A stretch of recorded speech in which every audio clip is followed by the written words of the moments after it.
GP Dutta jewellers, Biswasingha road, Cooch Behar.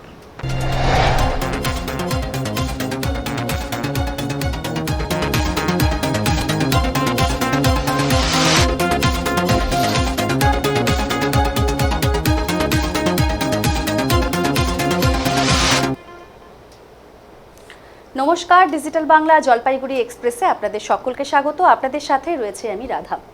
নজর রাখবো এই মুহূর্তের বিস্তারিত খবরে।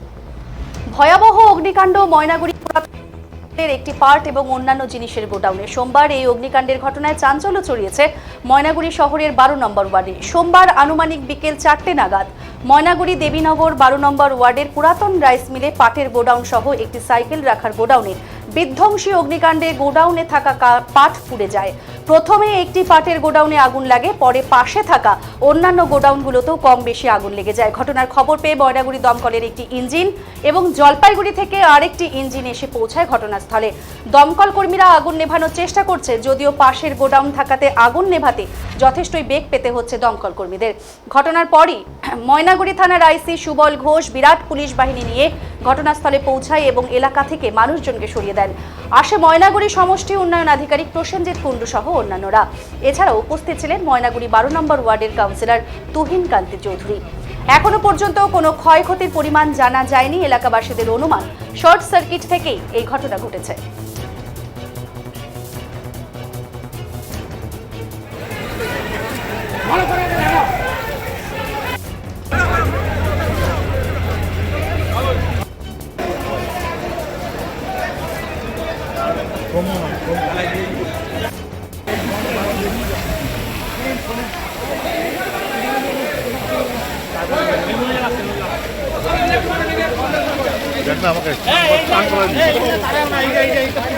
পড়তে পারে কিন্তু হ্যাঁ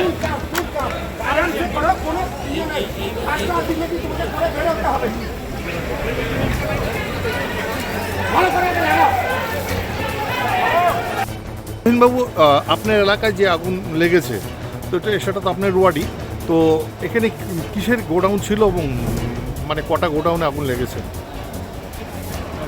আগুন তো এখানে বিধ্বংসী আগুন। আমরা একটু আগে আগুনটা লেগেছে, আমি এখনই শুনে আসলাম।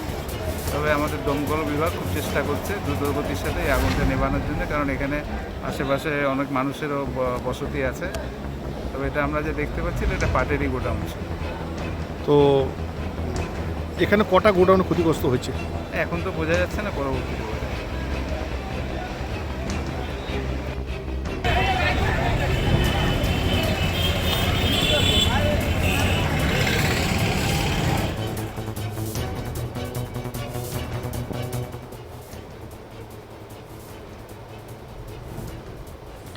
কখন কার মৃত্যু কিভাবে ঘটে তা কেউ জানে না। বাবা ছেলে দুজনে মিলে তুলো ধুনাইয়ের কাজ করেন গ্রামের বিভিন্ন জায়গায় ঘুরে ঘুরে। তারা দীর্ঘদিন ধরে তুলো ধুনাইয়ের কাজ করে কিছু টাকা জমিয়ে তুলো ধুনাইয়েরই একটি মেশিন ক্রয় করেছেন গত রবিবার। কেই বা জানে সেই মেশিনই তাদের কাল হয়ে দাঁড়াবে এবং সেই মেশিনে তার ছেলের জীবন চলে যাবে। সোমবার 7 সকালে সেই নতুন মেশিনে তুলো ধুনাইয়ের কাজ শুরু করার কিছুক্ষণের মধ্যেই মাথা আটকে যায় এবং মাথার অর্ধেক খুলি মগজ সহ চারদিকে ছিন্ন বিচ্ছিন্ন হয়ে পড়ে। ঘটনা প্রসঙ্গে জানা যায় সোমবার আনুমানিক সকাল 9টায় ক্রান্তি ব্লকের কাঁঠালগুড়ি মহুয়াতলা সংলগ্ন এলাকার ঘটনা। মোহাম্মদ বাবু বাড়িতে বাবা ছেলে দুজনে মিলে লেপের তুলো ধুনোয়ের কাজ শুরু করেছিল। হঠাৎ একটি বিকট আওয়াজ শুনতে পান। এসে দেখেন মেশিনের ফিতেগুলো ছিঁড়ে একজনকে পেঁচিয়ে রেখেছে। ঘটনাস্থলে দুর্ভাগ্যক্রমে মৃত্যু হয় তুলো ধুনাইকারী যুবক আজাদ আলীর, বয়স 25 বছর। এলাকাবাসী তড়িঘড়ি খবর দেয় ক্রান্তি থানায়। ক্রান্তি থানার প্রশাসন এসে মৃতদেহটি উদ্ধার করে ময়নাতদন্তের জন্য পাঠিয়ে দেয়। স্থানীয় এলাকার বাসিন্দা তাবিবর রহমান জানিয়েছেন মৃত ছেলেটির নাম আজাদ আলী। তারা লেপ তোষক বালিশ ইত্যাদি তৈরি করে এই শীতের মরশুমে। এলাকাবাসীরা জানিয়েছেন তাদের প্রকৃত বাড়ি সম্ভবত বিহারে এবং তারা ওদলাবাড়িতে ভাড়া বাসায় থেকে বিভিন্ন জায়গায় লেপ তোষক তৈরি করেন। তিনি আরও জানিয়েছেন তারা আজকে সকালবেলা তাদের বাড়িতে সোমবার সকালবেলা 4 জন কাজ করতে আসে, সাথে ছিলেন বাবা এবং আরও 2 জন শ্রমিক। এদিকে ঘটনার কথা চড়াও হতেই ঘটনাস্থলে হাজার হাজার মানুষের ভিড় জমে যায় এবং সকলেই দুঃখ প্রকাশ করেন। আর হয়তো মেশিনটা চালাইতে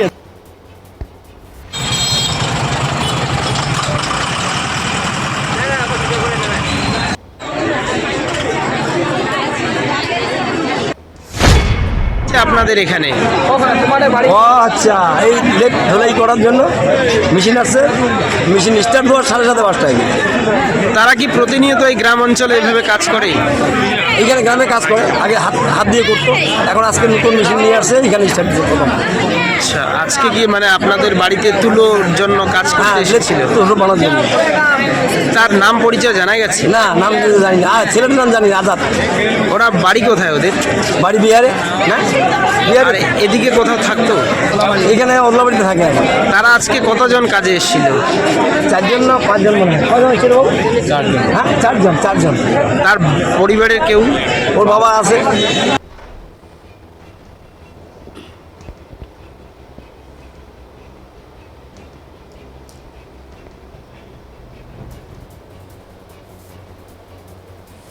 মহিলা কলেজের দাবিতে ডেপুটেশন দিল ময়নাগুড়ি নাগরিক চেতনা সংগঠন। ময়নাগুড়িতে একটি মহিলা কলেজের দাবি দীর্ঘদিন থেকে করে আসছেন ময়নাগুড়ি নাগরিক চেতনা। এই নিয়ে তারা সাধারণ মানুষ সহ কলেজ পড়ুয়া সকলের কাছ থেকে গণস্বাক্ষর তুলেছেন। এবার সেই গণস্বাক্ষর সহ মহিলা কলেজের দাবি ময়নাগুড়ি ব্লক সমষ্টি উন্নয়ন আধিকারিকের মাধ্যমে সরাসরি মুখ্যমন্ত্রীকে প্রেরণ করার উদ্যোগ নিয়েছেন। সোমবার নাগরিক চেতনার পক্ষ থেকে ময়নাগুড়ি সুপার মার্কেটে একটি পথসভাও করা হয়।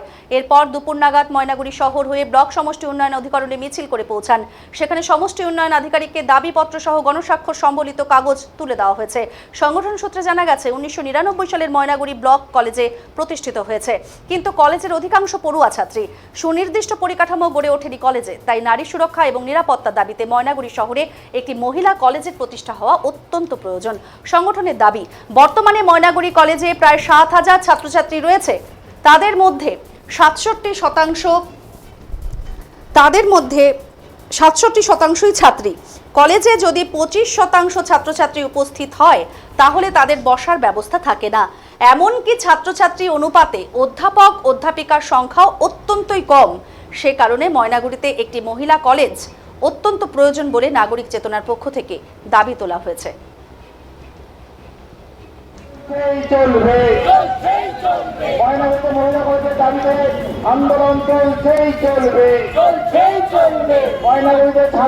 শিক্ষার দাবি হচ্ছে একটা যুগের দাবি, আর বর্তমানে যেখানে মহিলারা সামাজিকভাবে সুরক্ষিত নয়, বারবার বিভিন্ন ঘটনা সেই জিনিসটাকে প্রমাণ করে। তাই মহিলার যারা পড়াশোনার অঙ্গনে আসছে তারা যাতে সামাজিকভাবে সুরক্ষিত হয়ে পড়াশোনাটা করতে পারে, সেই দাবিতেই এই আন্দোলন। আর দ্বিতীয়ত, ময়নাগুড়ি কলেজের যে পরিকাঠামো, সেই পরিকাঠামোয় দেখা যায় যে যদি সমস্ত ছাত্রছাত্রী আসে তাহলে তাদের বসবার কোনো জায়গা নেই। 2 নম্বর হচ্ছে, যখন পরীক্ষা হয় তখন কলেজের স্থানের সংস্থান হয় না, এমনকি টেন্ট করে পরীক্ষা নিতে হয়। এমতো অবস্থায় ময়নাগুড়িতে দ্বিতীয় কলেজের দরকার। আর যদি দ্বিতীয় কলেজ হয়ই, তাহলে সেক্ষেত্রে সামাজিকভাবে মহিলাদের সুরক্ষিত রাখবার জন্যেই এই মহিলা কলেজ। আপনার নাম আর পরিচয়? আমার নাম ধীরাজ মোহন ঘোষ, আর আমি নাগরিক চেতনার সভাপতি। ময়নাগুড়ি নাগরিক চেতনা বিভিন্ন সময় ময়নাগুড়ির বিভিন্ন সমস্যাকে সামনে রেখে আন্দোলন করে। ময়নাগুড়ি নাগরিক চেতনার আন্দোলনে ময়নাগুড়িতে বিভিন্ন কলেজ, বিভিন্ন সেতু, ফায়ার ব্রিগেড প্রতিষ্ঠিত হয়েছে। ময়নাগুড়িবাসীর এখন সবচেয়ে বড় সমস্যা একটি মহিলাদের কলেজ।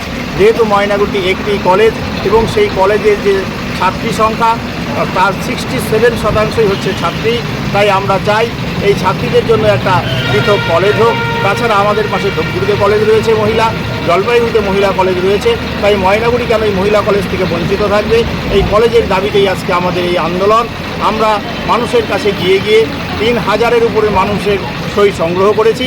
সেই সই সংগ্রহ করে আজ আমরা বিডিও সাহেবের মাধ্যমে সম্মানীয় মুখ্যমন্ত্রীর কাছে পৌঁছে দিব, যাতে ময়নাগুড়িতে মহিলাদের স্বার্থে, ময়নাগুড়ির অভিভাবকদের স্বার্থে ময়নাগুড়িতে একটি পৃথক মহিলা কলেজ হয়। এটাই আমাদের মূল দাবি। কি অসুবিধা?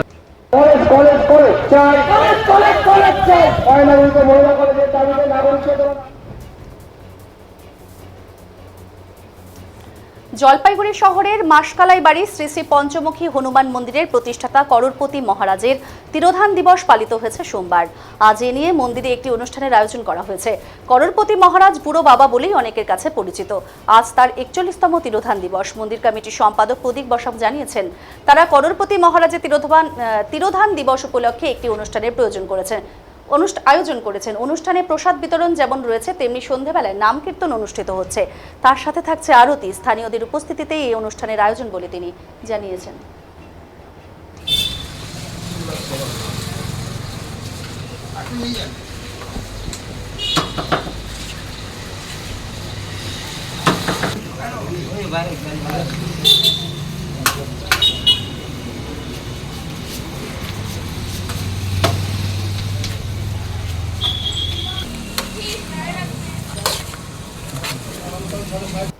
প্রদীপবাবু, আজকে কি হচ্ছে মন্দিরে? আজকে মন্দিরে আমাদের যে মন্দির যে প্রতিষ্ঠা করেছে, আমরা যাকে করোড়পতি মহারাজ, যার ডাকনামে বুড়া বাবা বলে চিনি, আজকে তার তিরোধান দিবস, সেটাই আমরা ছোট্ট করে পালিত করছি এবং সবার মাধ্যমে প্রচার করছি এবং যতটুকু সম্ভব আমাদের মন্দিরের পক্ষ থেকে সেটা প্রসাদ বিতরণ করছি। আর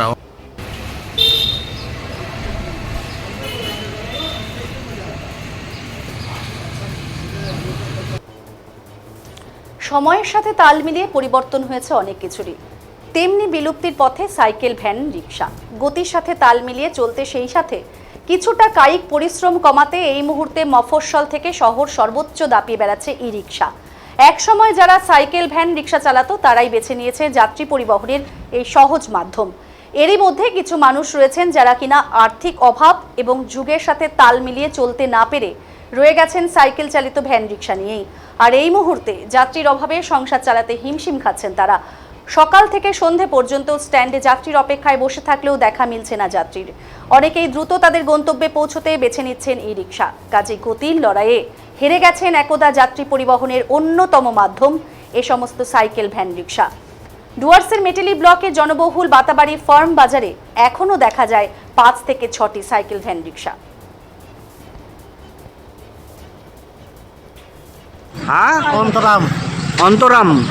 আচ্ছা, আপনি কত বছর থেকে এখানে ভ্যান চালান? প্রায় 40 বছর। 40 বছর না? তো এখনও ভ্যান তো কিরকম হয়, ভাড়াটা সেরকম হয়? এখন 200, 150, কোনো তো হয় না। লোকজন কি ওঠে ভ্যানে? না, ওঠে না। না, লোক জনে তো হয়, ওঠে না। এখন চলাছে কি হয়েছে, টোটো টোটোই চলে বেশি না? টোটো উঠেছে। আগে কতগুলো ভ্যান ছিল এখানটায়? আগে প্রায় 200 কি 300 ছিল আগে। এখন কয়টা আছে? এখন কটা? 8টা 9টা আছে। এখন কয়টা আছে বর্তমানে? 6-7টা কটা হবে। আচ্ছা আচ্ছা, বললাম আপনারা টোটো নিলেন না কেন তাহলে? টোটো নিলেন না কেন? টোটো আমাকে পোষাবে না, টোটো খরচা বেশি আছে, অত আমার কামাই নেই। আচ্ছা, আপনি তো এখানে ভ্যান ভাড়া হয়? এখন তো ভ্যানে আগে থেকে একেবারে নাই বলে চলে। আগে টোটো মানে আগে তো টোটো ছিল না, তখন তো ভালোই কামাই হতো, এখন নাই বলেও চলে। লোকজন কি ওঠে এখন ভ্যানে? তো কি কাজে ব্যবহার হয় এগুলো মোটামুটি? অল্প স্বল্প মাল টাল উদ্ভাবী করি, এদিক ওদিক। ওই জন্য তো দিন হয় মোটামুটি কিরকম হয়? তাও মোটামুটি কি হাজিরাও ভালো করে পড়ে না। আচ্ছা, কোনো দিন হয় তো কমে তো কত মোটামুটি হয় তাও দিনে মোটামুটি সেরকম হলে? 300, 200, 150। টোটো নিতে পারতেন? মানে টোটো আমার না সবারই ইচ্ছা আছে, কিন্তু পয়সার ভাবে তো আমরা গরিব মানুষ, খেতে খাওয়া লোক, টাকা পয়সা হাতে নেই। টাকা কোথায় পাবো আমরা? লোন টোনও আপনারা পাচ্ছেন না নাকি? লোন তো নিচ্ছিলে, ওগুলো চালাইতে হচ্ছে, এখন আমার ওটাই হয় নাই। আচ্ছা, একটু বাড়ি টাড়ি বানিয়ে চালাই। হ্যাঁ হ্যাঁ একটা লোন নিয়ে তো শোধ করতে পারতেছি না, সেরকম কামাই কাজ নাই আমাদের। হ্যাঁ হ্যাঁ। তো না, আপনারা সরকারের মধ্যে কিছু দেয় না। মানে সরকার যদি লোনের ব্যবস্থা বা এই ধরনের কিছু ব্যবস্থা করে আপনাদের? সরকারের মধ্যে ব্যবস্থা এখন যে আমরা তো ব্যবসা করি না, যে একটা টোটো যে সেখানে নিব তারও কোনো মানে উপায় নেই। সরকারের মধ্যে তো আমরা কিছু পাই না। এখন কয়টা ভ্যান আছে এখানে? এখন ধরে নাও না 5-6টা আছে। বাতাবাড়ি পারবে না? আগে কতগুলো ছিল তাও? ছিল 15-20টা। 15-20টা ছিল। আচ্ছা, তার আগে আরও বেশি ছিল, এখন কমতে এখন 500টা। এখন আগে যারা সবাই কি টোটো চালায় নাকি? টোটো চালায়, আমি ভ্যানে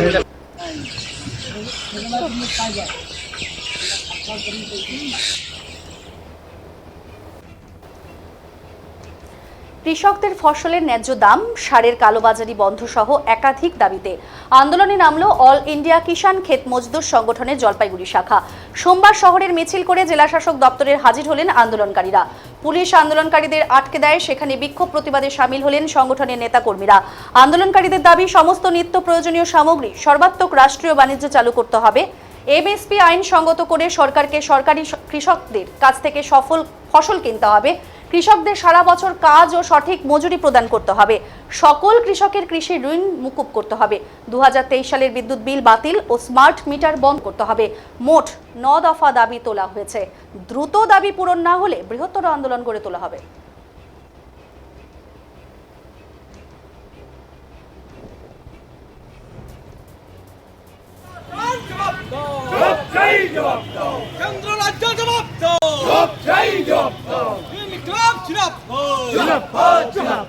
অবিলম্বে সমস্ত খালের কালোবাজারি বন্ধ করো, বন্ধ করো, বন্ধ করো। নিত্য প্রয়োজনীয় দ্রব্যের ফাটকাবাজি বন্ধ করো, বন্ধ করো, বন্ধ করো। কৃষকের ফসল কিসের দাবিতে এখানে ডিএম দপ্তরে এসেছি বিক্ষোভ মিছিল করে।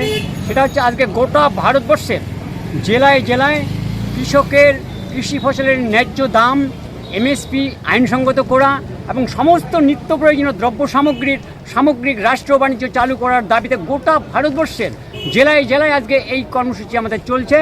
এবং তার পাশাপাশি এই যে বিদ্যুৎ বিল 2023, যেখানে 2023 সংশোধিত বিল, সেই বিলের মধ্য দিয়ে সমস্ত সাধারণ মানুষের কাছ থেকে বিদ্যুৎকে কেড়ে নেওয়ার একটা চক্রান্ত চলছে।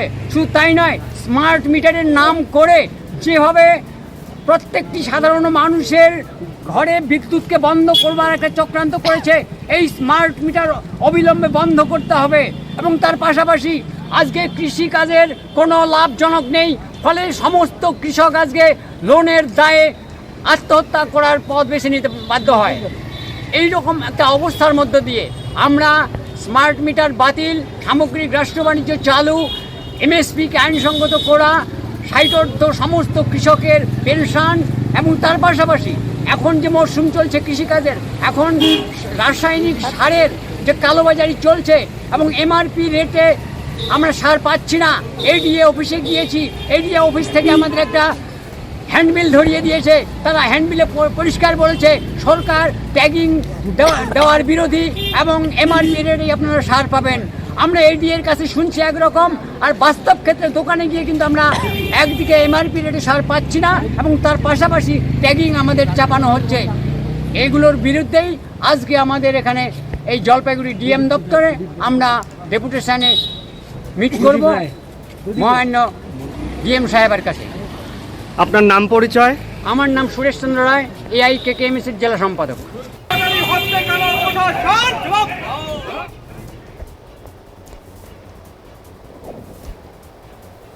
এখনকার মতো এই পর্যন্তই। জলপাইগুড়ি জেলার সমস্ত খবর দেখতে চোখ রাখুন ডিজিটাল বাংলার পর্দায় প্রতিদিন সন্ধ্যে 7টায়।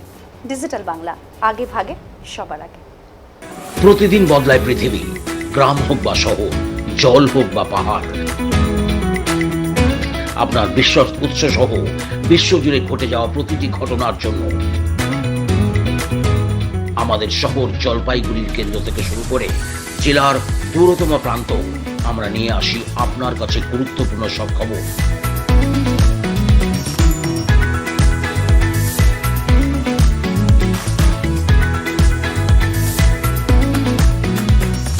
যখনই হোক, যেখানে হোক, আমরা থাকছি আপনার জন্য।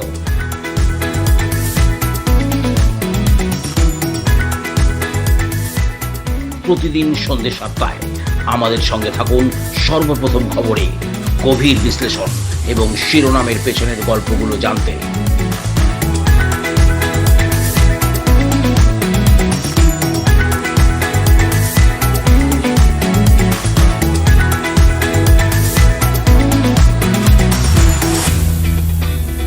জলপাইগুড়ি এক্সপ্রেস, সচেতন থাকুন, সংযুক্ত থাকুন।